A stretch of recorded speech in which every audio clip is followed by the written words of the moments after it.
এবার world record করলেন president Donald Trump. পৃথিবীতে আর কখনো সিজ ফায়ার এত কম সময়ের জন্য কেউ দিতে পারে নাই।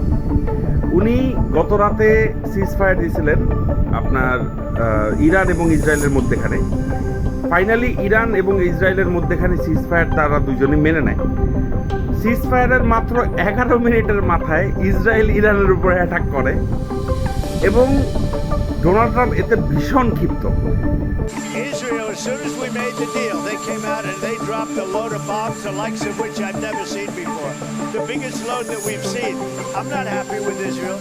You know, when I say, okay, now you have 12 hours, you don't go out in the first hour and just drop everything you have on them. So I'm not happy with them.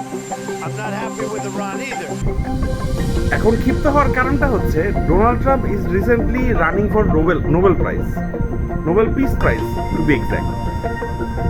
যদি এই দুই দেশের মধ্যে সে একটা সমঝোতায় আসতে পারে তাহলে তার নোবেল প্রাইজ কনফার্ম।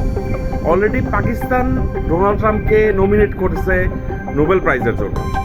তো এখন সেই যার পক্ষ নিয়ে সে ইরানকে অ্যাটাক করলো, সেই ইসরায়েল 11 মিনিটের মাথায় সেই পিস ট্রিটিটা ভেঙে দিছে এবং সিজ ফায়ার ভেঙে দেওয়ার কারণে ইসরায়েলকে জিজ্ঞেস করায় ইসরায়েল বলতেছে যে ইরান তাকে প্রথমে অ্যাটাক করছে, কিন্তু এমন কোনো আন্তর্জাতিক যে রেডার বা আন্তর্জাতিক যে স্যাটেলাইট এর মধ্যে ইরানের কোনো অ্যাটাক দেখা যায় নাই।